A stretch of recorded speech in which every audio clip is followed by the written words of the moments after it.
Yesu ashimwe, Yesu ashimwe bana b'Imana, mwaramutse mute? Hari umuvandimwe watubwiye ngo muri iri joro umwami Yesu akuzigame, yitwa Deodatus, je pense ko ari umupadiri, Imana imuhe umugisha. Claire uyu munsi rwose yatubwiye pe reka tureke ubunebwe, ni ukuri ubunebwe bwica nyirabwo. Ubunebwe iyo umuntu arangaye asanga, nigeze mbabwira ngo gusenga no kubana n'Imana uba ukora ikintu gituma Imana imurika inzira zawe, ariko iyo ubiretse bimera nka wa muntu waretse gutema ibiti by'inzu ye akazasanga byaramurengereyeho. Iyo agiye kongera kubitema atangira bundi bushya kandi agakoresha imbaraga nyinshi. Urundi rugero, murabona ririya tara ryo ku muhanda leta yategetse ku mazu.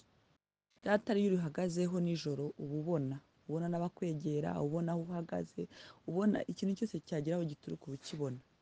Ariko tushagati ugenda uriva iruhande ugenda ujya nko mu muhanda ugenda uta iyo nzu uriho uhagazeho ugenda utangira gusitara pasike ntabwo uba ubona, sibyo? Rero iyo mbibabwira ni ukuri ntabwo ari ukubanga, ariko mu mwuka wanjye ndabumva, narababwiye ngo iyo munaniwe ndabyumva ntangira gukamuka. Kandi ikindi iyo muri ino gurupe yinjiyemo umuntu mubi nabwo ndabimenya. Hari igihe nsenga nkabwira Imana umuntu mubi yijyane, njya kubona nkabona abantu bakoze exit, sindarekarama ngo abantu bakoze exit bari kujya oya. Bibiliya iravuga ngo ari kubwira Ndera ngo icyatumye ngo icyatumye abo bose bagenda ngo nuko batari abacu, ngo iyo baba abacu by'ukuri ngo tuba tukiri kumwe. Abantu bawe nta hantu bajya, murahorana. Hari igihe usanga umuntu ari kurira akavuga ngo abantu twarabanye ngikora nkabafasha, nanjye niko byangendekeye, nkabafasha nkabana nabo, baza kunsura nkabakira, bakenera amafaranga nkayabaha, ariko ncumbagiye gato ndababura. Biravanga icyatumye abo bose bagenda ngo nuko bari abacu, ngo iyo baza kuba abacu by'ukuri n'ubu tuba tukiri kumwe. Umuntu wawe nta hantu ajya, ntagire umuntu uzakubeshya. Kandi twebwe ntabwo turi, ubundi misiyo ya minisiteri, misiyo y'urusengero ni ukugira abantu benshi baza gukizwa, ariko bakaza babifitemo umutima babikunze, natwe tukabahamagarana urukundo. Ariko ntushobora kuzirika umuntu ngo ahabe puru kuhaba kugira ugwize umubare. Biriya mwumva ngo abantu barubaka ngo mega churches ngo abantu bakuzo, ni byiza, ariko abo ujyana mu ijuru ni bangahe? Icyo ni cyo kibazo. Nigeze mbabwira kenshi ngo ahari njye Yesu yantumye abantu 40, nimba shikana nzajya mu bindi cyangwa mve kuri iyi si. Uzi reka mbaye nk'urugero noneho urugero rutipike. Uri umubyeyi, uri umugabo cyangwa uri umusore, ushatse umugore, murabanye, ubyaranye abana, uri tuvuge wenda uri n'umugabo w'umukozi w'Imana, ufite inshingano zo kwita kuri uwo mugore n'abana muzabyarana ukabarera neza, bakakura ari abana bashimwa n'Imana, bashimwa n'abantu, bakura bafite indangagaciro za gikristo kandi babasha no kuba muri iyi si neza. None reba abenshi byarabananiye, ingo zaratunaniye, umugore mu bana, umugabo mu bana yarakunaniye, abana babyaye barakunaniye, bazana amanota makeya, barasuzugura, nta umukanya baranywa ibimogi, kubyarira mu rugo, muri kubireba iyo jani, kandi ni abana wikuriye mu nda, ni umugore wishakiye. Yonyine kumufata ngo uzamugeze ku iherezo muzasazane n'abana uzabarere neza ni ikibazo. Kandi mu bintu ushinzwe bya mbere ni ibyo. Satani hari ukuntu ajya yiba abakozi b'Imana, bakirirwa mu murimo bita ku bandi, ariko abiwe baba barabananiye. Kandi first of all, icyo Imana izakubaza nicyo, kubera iravuga ngo umudiyakoni, umwepiskopi ngo agomba kuba azi kurinda iby'urugo rwe. Niko Bibiliya ivuga, muzabisome muri Tito ngira ngo niho biri. Agomba kuba azi kurinda iby'urugo rwe. First of all, irinda iby'urugo rwawe, ngo kutazi kuyobora urugo rwe ntazajya kuyobora umukumbi. Banza urinde iby'urugo rwawe, nubimara kubishikana neza ubone kujya kurinda iby'abandi. None nanjye ndajya kubara imibare myinshi yabo nkeneye, nabi Imana yampaye ntarabashikana aho bajya. Buriya iyo mutameze neza mu mwuka mba ndi gufeyiringa. Biba binsaba, uzi ko binsaba gufata iminsi nkiyiriza nkabwira Imana ngo iri torero baha imbaraga bongere bahaguruke. Kuko ubu ngubu Imana Yesu yagiye kugendera avuga ngo abo wampaye ubarindire muri iyi si. abantu Imana iguhaye, tuvuge nashyizeho link online, nyoherereza n'abantu, abantu barakisebutinga, barangana, barabyumva. Mpura n'abantu bakambwira ati mukozi w'Imana pasiteri, barangana, barabyumva. Ntabwo ari itorero, kuko abantu bari hano benshi bafite amatorero, ariko mbafiteho inshingano kuri morning prayer. Mfite kuvuga ngo ese muraho, mumeze mute? Urwaye akatubwira ati ndarwaye, ufite iki kibazo akatubwira ndagifite. Harara ijoro mvuga ngo Mana tabara, Mana agira neza. Urabyumva? Rero question si quantité, question ni qualité. Njyana mu ijuru iyo nzakurura babiri nkabageza, ariko narabajyanye neza. Gukizwa ni ikintu kimwe, ariko kwakira agakiza ni ikintu kimwe, ariko gukizwa ni ikindi. Ni ibintu bibiri too different, biratandukanye. Kwakira agakiza ni one, ariko urugendo narimo ntekereza ku muntu w'umuvandimwe nzi wo muri famiye, yarakijijwe. Icyo gihe twari tutarakizwa, twari tuvuga ngo yarasaze, ADEPR arasaze, twari tumutuka tugira gute. Nyuma nje gukizwa, maze kureba ubuzima, we yarakijijwe gusa, ntabwo yigeze akomeza iby'agakiza, ahubwo Satani yahise amukubita ikigrenade gikomeye, ahita acika intege, ubuzima arabwanga. Imyaka igiye kuba hafi 10-20. Ndavuga ariko Mana, ibyo bya bindi Pawulo yavuze ngo dusabire Alexandre w'umucuzi w'umuringa, ngo umubiri uhabwe Satani, ubugingo bwe buzabona Imana. Murumva ubuntu bw'Imana ukuntu buri beyond bukomeye. Ubugingo bwe buzabona Imana, ariko umubiri uzabahezwa muri iyi si. Nawe uwo muntu niko ameze, yarakijijwe, azahabwa umugabane w'uko yakijijwe gusa. Niyo mpamvu Yesu yavuze ngo kwa data hari amazu, ngo iyo aza kuba adahari nabyo mba mbimubwiye ngo ngiye kubakira amazu, ngo buriya mu ijuru harimo ibintu tuzageraho tukabaho nk'uko tubaho muri iyi si. Ugasanga abantu bararara ku ibarabara. Kubera iki? Ntabwo bigeze biyubakira amazu. Kuko iyo biza kuba gukizwa bihagije, ntabwo tuba guharanira gukiranuka no kwezwa no gufasha abakene no kwita ku bashitsi no gusengera abarwayi. Iyo yose ni imirimo. Niyo mpamvu igitabo cy'Abakorinto hamwe twasomye, Abakorinto ba kabiri niba mbyibuka, twasomye ibintu by'imirimo izahinduka ibikenyeri. Si ibyo bintu murabyibuka ariko twabisomye. Iyi mirimo izajya mu muriro ikaka.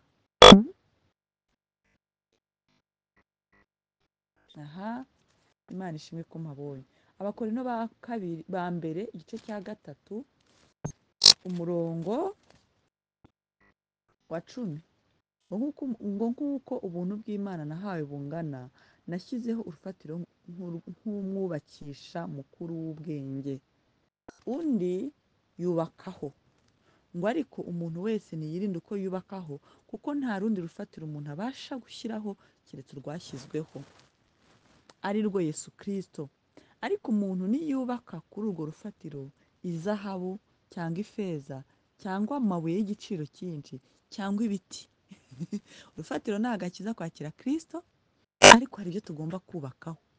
Urabona ko hari abubakaho amazahabu, ibiti, ibikenyeri, n'abazubakaho za diyama.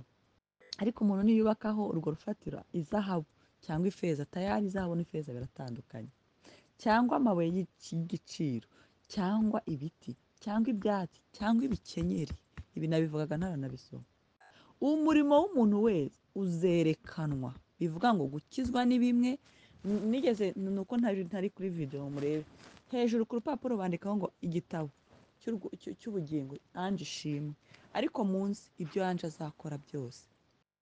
Ange uyu munsi hariho marayika, ari marayika uturinda buri munsi utanga ripoti. Ange uyu munsi yakoze iki? Angel waryamye, Angel wareba filime, ngiye nkunda filime. Angel yareba filime, ni umukozi w'Imana, ntigeze asoma Bibiliya, ntigeze yigisha kuri morning prayer, ntigeze ajya gusura abarwayi, ntigeze afashisha umuturanyi, yatutse umukozi, yavuganye nabi n'abana, abana bakoresheje amadevuari, kuko ibyo byose biri muri responsibility Uwiteka yagize gute yampaye. Urumva ngo umurimo w'umuntu wese uzerekanwa, urya munsi niwo uzerekana, kuko uzawerekana, kuko uzahishuruzwa umuriro. Bazafata umurimo w'umuntu bya bindi byose twubatse kuri urwo rutare, kuri urwo rufatiro, babishyire mu muriro. Ibizashya wubakishije ibiti bizashya, ibikenyeri bizashya. Ikindi twabonye ni igikira ibyatsi. Ibyatsi. Umuriro w'umuntu uwo yubatse kuri urwo rufatiro nugumaho azahabwa ingororano. Ariko umurimo w'umuntu nushya azabura inyungu, nyamara ubwe azakizwa ariko nk'ukuwe mu muriro. Muri kubyumva? Umubiri we nawuhaye Satani ngo kugira ubugingo bwe bubone Imana, ariko we umve Bibiliya byivugiye, nyamara ubwe azakizwa, azajya mu ijuru ariko nk'ukuwe mu muriro.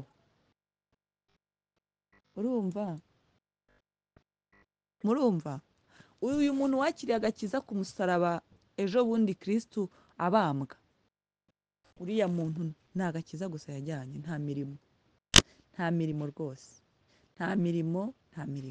Kuko buriya harimo n'umurimo witwa kwihangana. Lazaro amurusha umurimo wo kwihangana. Kuko Lazaro yabaye muri iyi si arihanganira ubukene bwe, umubabaro, gushinyagurirwa, nawo ni umurimo. Ntimuzi ko twabonye muri Yakobo, umureke kwihangana gusohoza umurimo wako. Kwihangana nawo n'uwundi murimo, sibyo? Rero uwubaka kuri uru rufatiro amenye uko yubakaho, kandi buri wese azabazwa ibye. Njyewe ntabwo mbabwira nk'ubacirura, nk'ubatera ubwoba, nk'ubabwira ngo ndagira ngo mbabwire ko dufite marayika utanga ripoti buri munsi. Utanga ripoti buri munsi.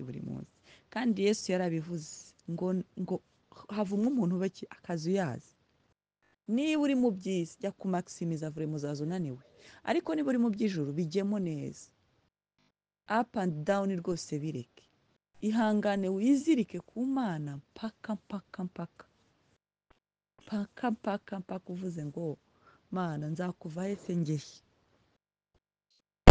Ndashima Imana rero ko ari umukozi w'umuhanga yadushoboje kurangiza igitabo cy'Abaefeso, tugiye mu Bafilipi. Abantu babikunze ndabizi barabikora. Njyewe nta n'ikintu kuri iyi si cyandyoheye nka Bibiliya. Niyo mpamvu mba mbishishikariza abantu. Naranezerewe ku bwa Bibiliya. Bibiliya ni ijambo ry'Imana. Bibiliya niyo ingejeje ahangaha, niyo ituma Bishop Pacifique yaratubwiye ngo ari kutwigisha, nyine yatwigishije ibintu by'Imana byinshi. Twari timu y'abantu benshi, hano harimo Mama Kevin, ntabwo harimo abantu benshi, ariko Mama Kevin niwe niba ukurimo. Atubwiye ngo iyo uri pasiteri famiye irakubaha, iyo bagiye gufata amadesiziyo baravuga se turayifata tutamubajije. Iyo uri pasiteri sosiyete irakubaha. Naribonye abantu bo ku kazi b'abashefu bambaza ngo ngo bagusengera umupasiteri. Umwe arambwira ngo ngo ntabwo bapfa gusengera umuntu pasiteri ngo ubwo Imana yarakwizeye. Urabyumva? So nta handi hantu byavuye rero. Umunsi umwe covid itangira, nakundaga kureba abakozi b'Imana. Nakundaga umupasiteri witwa Joshua Selman wo muri Nigeria, nkunda TB Joshua cyane, nkunda Bushiri. Nabavamo nkajya muri Pasiteri Joseph Prince wo muri Singapore. Aho pasiteri basomye, kuko nabonaga ntafite amahirwe yo kuziga amateolojiya akomeye cyane, ariko nkavuga ngo reka ndebe bano bapasiteri. Joseph Prince ni umuntu w'umuhanga, no mu gitondo nahoze mwumva yarimo yigisha ukuntu Eliya yatanze igitambo hamwe n'abahanuzi ba Bayali. Avuze akantu mpita numva nyine karakomeye. Aravuga ngo isengesho rye ngo isengesho riri consistency, ni isengesho ryo guhozaho. Aravuga ngo amaze ngo kwatsa igicaniro, ngo inyamaswa yari yashyize ku gitambo imaze gushya, ngo ibyaha bya Isirayeli byahise bibabarirwa, ngo noneho ahita asenga isengesho ryo kwinginga, ijuru rirafunguka. Iyo habaje kubaho kubabarirwa, hahita hakurikiraho iki? Imana irumva, ihita ifungura ijuru. Niyo mpamvu abantu buriya bakababwira ngo ntimukihane ibyaha, ngo ibyaha mwarababariwe, baba babashuka. Mwarababariwe gute se? Nawe urabizi ko warayicumuye. Uraza se woroseye ijambo ry'Imana unasenga uvuge ngo biraza koroha, ngo Imana iraza kubyumva? Oya, ca bugufi bwira Imana ngo Jesus forgive me, mbabarira. Ntabeshye, mbabarira. Nabeshye umuntu, mbabarira. Uyu muntu mukorera nabi, mu mutima ndamwanga, nyuzamo icyo kintu urandure mu muzi w'urwango. Mwangira iki? Ubundi utangira iyo umaze kwihanura atangira ugakonfesa, Mana mpa kumukunda, mpa kumukunda niba yitwa nde orako mpa kumukunda. Hanyuma niryo ryasengesho niryo cyane Yesu yavuze ngo aho umudayimoni avuye arazenguruka akareba ko empty place hari clean, ngo yabona ntacyo uhashyize akajya gushaka abandi badayimoni barindwi bamurusha imbaraga. Iyo umaze kurandura umuzi w'urwango wari ufitiye umuntu mu mutima, uhita wuzuzamo urukundo rwo kumukunda, kugira ngo urwango utarumwanga ejo noneho ukabona yambaye ipantaro nziza none dore satani agahita akuzana ikintu kikwereka ko noneho icyo wamwangiraga gikubye kabiri, ishyari rikaba riragarutse. Ariko iyo wavuze ngo nyuzuzamo urukundo rwo kumukunda data, Imana irarukuzuza.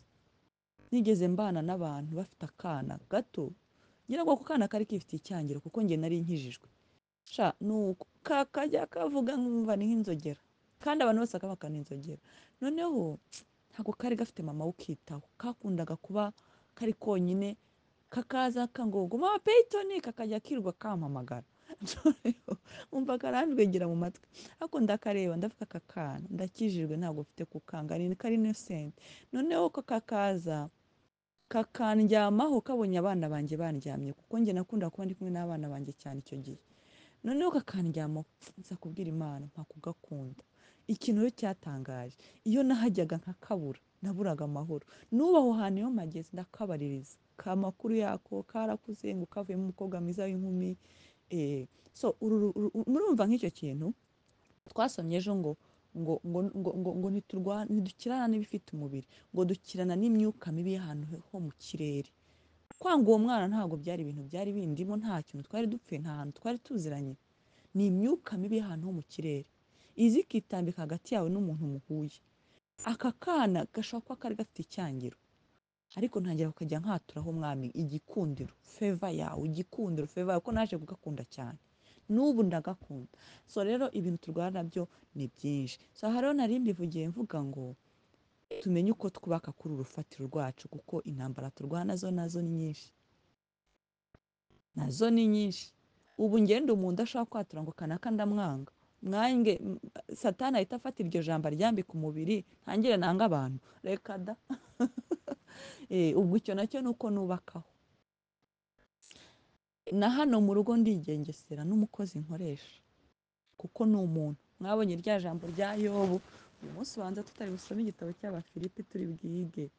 Njyewe ndi umwigisha, niyo mpamvu Yesu yanyihereye ubupasiteri, ntabwo ndi umuhanuzi wundi nzajya mpanura kuko umwuka bimbwiye. Yobu 30 na kangahe munyibutse ariko Yobu 31 Yobu 31 havuga iki? Ariko se tuba twarabisomye 31 cyangwa ndibeshye? Yobu 31 arabaza ati kuri 13, Yobu bamushyize imanza nyinshi imbere, ariko arabaza ati niba narahinyuye urubanza rw'umugaragu wanjye, ni nkaho yavuze ati umugaragu wanjye yaje imbere nanga kumurenganura, abwira iby'urubanza rwe narwirengagiza cyangwa ndaruhinyura, cyangwa urw'umuja wanjye igihe bamburanyaga.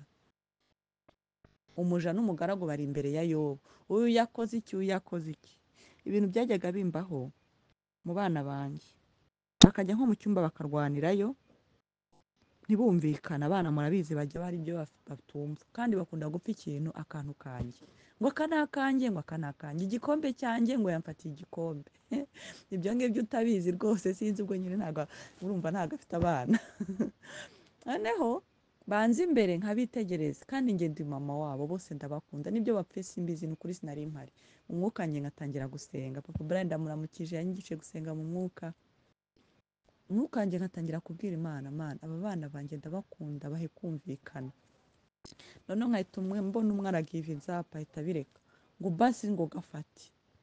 Nkahita mbabwira basi mwumvikane, muhoberane, muri ababebe beza, ntabwo mufite gushwana, ese nakande nakuye, wese ngushakira akawe, ngo yego nta kibazo, muhoberane mugende amahoro, mukundane, ntukagiye mupfa gupfa ubusa. Na Yobu nawe rero yari yarayishoboye ko nubwo afite ubutware n'ubushobozi n'imbaraga no kuba umuntu ukomeye, ariko aba bagaragu imbere y'Imana turangana, turi abana b'Imana. hano arabaza ngo se nigeze mpinyura urubanza rw'umugaragu wanjye cyangwa rw'umuja wanjye, sibyo? Bashoboraga kuza imbere bakahashwanira, ariko akabakemura, akabaha kumvikana mu rukundo, ntavuge ngo ni iby'abaja mu bijyane mu baja ngewe murebe ubahagarariye, ahubwo yaratuzaga akabumva. Noneho kuri 14 bavuga ngo none se ubwo Imana ihagurutse ntabigenzane, ubwo si Imana ije kubimbaza iby'abaja banjye n'abagaragu, ntabigenzane, mbese yangenderera nayibwira iki? uwo niyo barabaza. cyo ye iyandemye mu nda ya mama siyo yamuremye? uru ni urubanza rutsinda twese. Abo bantu turenganya ngo nuko tubafiteho ubushobozi, tubafiteho kapasite, iyandemye mu nda ya mama siyo yamuremye? subiza subiza. Uwo muntu urenganya buri munsi, iyakuremye mu nda ya mama siyo yamuremye? nta hantu kure kuri iyi si Imana itakura umuntu. Pawulo arabyivugira ati no mu rupfu rwa Stefano nari mpari. Ninde wari uzi ko Pawulo wari mu rupfu rwa Stefano ngo kandi mbyishimiye, ngo mutera amabuye mbyishimiye? Ninde wari uzi ko Imana izareba ishyaka afite ikamuhindura umukozi wayo, aya mabaruwa dusoma akaba araye? Hano yo barabaza ngo mbese yangenderera nayibwira iki? cyo ye iyandemye mu nda ya mama siyo yamuremye? Iyaturemye mu nda za ba mama si imwe? si Imana imwe? hari ubwo nimye abakene ibyo bifuza, avuye mu baja sasa agiye mu bakene. Dufite rero guhagarara tukubaka kuri urufatiro neza. Ntabwo turi busome uko mbibona, ariko umwami Yesu nabinshoboza afternoon ndasoma. Hanyuma ndashaka kubabwira ijambo riri muri Yakobo 5. Yakobo aravuga, kuko ndabona musa nk'abantu basinziriye, ariko uburyo ubuzima bwose mwaba murimo bufite icyiciro cy'ubuzima bwa gikristo. Yakobo arabaza 5:13 ngo mbese muri mwe harimo ubabaye? Muri mwebwe, muri bano bantu tubana kuri iyi gurupe n'abandi bose babyumva, ese harimo ubabaye? Nasenge. Ntago mbabwiye ngo mugende mwikubite ku gatuza mujye mu rusengero muvuga amagambo menshi y'urudaca. Ahuri nyine, ahuri ufitiye ubushobozi bwo kuhaba nta muntu hakuburanya, abwira Imana ngo Mana yo mu ijuru ntabara ndababaye, nta mahoro mu mutima, igaragaze muri ibi, igaragaze muri ibi, sibyo? Igaragaze muri ibi, nta mahoro mu mutima, ntabara, ntabaza ndagutabara, niko Uwiteka avuga. Ni ukuri. Arongera aravuga ngo harimo unezerewe se? Muri mwe hari umuntu ufite ibinezezo, ibyishimo, amahoro? Naririmbira Imana, nahaguruke. ngo nuko Pawulo na Sila barasenga ngo baririmbira Imana. Iriya jambo narikunze, ngo baririmbira Imana. Ntibaramye. Hari ukuntu baravuga ngo tugiye kuramya, tugiye kuwashipinga, tugiye kuririmba, ariko ntabwo bajya bongeraho ko bagiye kuririmbira Imana. Nahaguruke. Bibiliya ikomeza ivuga ngo naririmbira Imana, niko handitse naho. Muri mwe harimo urwaye, natumbira abakuru b'itorero, natumira abakuru b'itorero bamusabire bamusize amavuta mu izina ry'umwami wacu Yesu Kristo. Kandi isengesho ryo kwizera ntabwo ari isengesho risanzwe, ni isengesho ryo kwizera nka rya rindi ndababwiye Yona yasenze ngo ngewe Yona nzi ko nzongera guhagarara aheraho urusengero ari mu rufi. Ni isengesho riri beyond, ryambuka imipaka, ryambuka uyu munsi rikajya mu gihe kizaza rivuga ngo uyu mwana azakira, uyu mugabo wanjye azakira. Ni isengesho uvuga ngo mu izina rya Yesu tugusengeye tukwatuyeho amavuta, ngo imbaraga zigufashe umwuka, zigufashe guhumeka, zifashe umutwe, zikurekure. Izo mbaraga ntabwo ziri bumurekure mu gihe cyatambutse, ni imbaraga zigiye kumurekura mu masaha agiye kuza, naho udahita ubona ko akize, ukagenda wizeye ko akize, kuko uri umutambyi urabisigiwe. Niyo mpamvu hano biri presiza ngo ahamagara abatambyi bamusengere bamusize amavuta. Ngo isengesho ryo kwizera rizakiza umurwayi, umwami amuhagurutse, umwami Yesu amuhagurutse. Kandi naba yarakoze ibyaha azaba abibabariwe. Nigeze mbabwira mu minsi yashize ngo ibyaha kenshi bikunda kuba byomatanye n'indwara. Niyo mpamvu Yesu ko yakizaga umuntu yambwiye ngo ibyaha byawe urabibabariwe, yarebaga icy'ingenzi. Yesu ntiyarebaga indwara, kuko indwara ni ingaruka z'icyaha. Akambwira ngo mwana wanjye ibyaha byawe urabibabariwe. Mwami Yesu, mwami w'amahoro, mwami w'icyubahiro, mwami w'urukundo, turagushimye kubw'iyi minota tuganiriye nawe, utuganirije iby'ijambo ryawe. Mwami njyewe nditiyo itanga ibyo umpaye, ntabwo mba nabiraranye, simba nanabibyukanye. Mwami nzi ko nanabyutse nzi ko tugiye gusoma igitabo cy'Abafilipi, ariko siyo yari gahunda na timetable na agenda y'ijuru. Niyo mpamvu wifuje ko tuganira muri ubu buryo, kandi nzi neza ko biri bufashe abantu benshi. Ubabaye hano mwami ndamusengeye ngo umugirire neza, umuhe amahoro mu mutima, umuhe ibyishimo. Kenshi umuntu udafite amahoro ntatekereza neza, umuhe amahoro, hanyuma mwami abashe kumva ibikurikiyeho. Ngo nuko umutambyi Eli abwira Ana ngo genda, icyo umutima wawe ushaka ari cyo ubona. Bibiliya iravuga ngo uwo mugore ntiyongera kugira umubabaro ukundi, yabanje kwakira amahoro, hanyuma umugisha wawe uza nyuma. Niyo mpamvu mwami tukwinginze ngo uyu ubabaye amahoro yawe amugenderera, amugereho, kandi umubabarire n'ibyaha kugira ngo abashe kubona kubabarirwa n'iminsi myiza ize. Uyu nguyu wishimye, unezerewe, ufite amahoro, ufite umunezero, umuha imbaraga zo kukuramya no kugushima no kuririmba. Akuririmbire mwami ibihimbano by'umwuka na za zaburi nshyashya, akuririmbire indirimbo z'amazamuka, akuririmbire anezerewe, kandi mwami aho uri mu ijuru uze kumva indirimbo bakuririmbira. Ijambo ryatubwiye ngo naririmbire Imana. Akuririmbire mwami kandi bikunezeze mu izina rya Yesu Kristo. Mwami Yesu, kandi n'uyu urwaye watumira abatambyi bamusiga amavuta. Mwami ahari kano kandi ntitwashobora kugera ku barwayi ngo tubasiga amavuta ku gahanga, ariko mwami ikiganza cyawe cy'iburyo kibakoreho, babashe gukira, babashe kubohoka. Imbaraga z'umuriro wawe zimanuke zitwike dayimoni w'uburwayi, zitwike dayimoni uboshye umuntu, zitwike dayimoni utuma abantu babura amahoro. Harimo n'abantu bajya kwa muganga mwami bakabura indwara barwaye, abo nabo ndabakweretse. Ndakwinginze Yesu, zana ububyutse muri ino gurupe, buri wese umugenderere, nta n'umwe usize, umushyiremo icyatsi cy'umuriro cyo kumva ashaka gusenga. Mwami bose tubabone bagaragara bavuga, mwami be guceceka, dayimoni w'ibijunje wo guceceka, wo gutuza, ndamutwitse mu izina rya Yesu Kristo. Natuye ngo bakire igushira amanga no guhaguruka tugafatanya umurimo. Ahari njye naba ngende guhamagarira abantu hano, ariko n'abandi nabo bajya guhamagarira abandi ahandi, babazana ku Mana. Ndagushimiye ko ubyumvishe, kandi ngushimiye ko uhaje no kwifuza kwacu. Dufite byinshi tukwifuzaho mwami, tukwifuzaho ibintu bitandukanye, kurwara turabisengeye, ariko mwami tukwifuzaho n'ibifatika. Harimo abakeneye akazi, mwami ubahe akazi. Nsengeye Roza mwami ngo umuhe akazi, nsengeye Claire ngo umuhe akazi, n'abandi mwami bakeneye akazi hano mwami ukabahe. Utuzi twose n'utwawe. Abakeneye amazu mwami igeze umbwira ngo inzu zose zizo ku isi ni izawe, ubahe amazu mwami. Abakeneye amafaranga, uzana amafaranga mwami. Abakeneye ubundi butabazi bwose jyewe ntazi ariko bazi ku mitima yabo, mwami wigaragaze. Hari n'abifuza ko abafamiliye babo bakizwa, mwami ni wowe wonyine utanga agakiza. Ndakwinginze ngo wumve gusenga kw'abantu bose bari hano. Urakoze cyane data mwiza, mwami mwiza wo mu ijuru, ugendane na buri umwe hano, uringaniza ahataringaniye.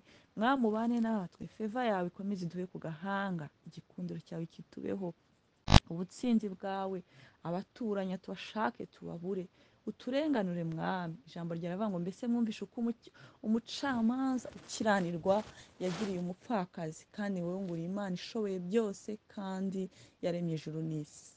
Reka mwami wigaragaze muri area y'ubuzima bwa buri umuntu umwe hano, ugirire neza, ariko cyane cyane agakiza kawe kari mu mitima yacu. Nahoze mbabwira ngo gukizwa ni ikintu kimwe, ariko agakiza ni ikindi. Ndagusabye Yesu umwami w'abami ngo wigaragaze, ugaragarire buri umwe. Ishimwe no gukomera n'ibyawe none n'ubu n'iteka ryose, amen. So bana b'Imana nkunda cyane, shalom shalom, muze kuba tayari, turaza gusoma igice kiza gukurikiraho cy'Abafilipi, igitabo cy'Abafilipi. Imana ize kumpa ubuntu n'imbaraga zacyo, kuko hari ibi bitabo numva cyane, nacyo kiri mu gitabo numva, igitabo cy'Abafilipi. Tuze guhura, ndaza kubandikira. Mwirirwe neza.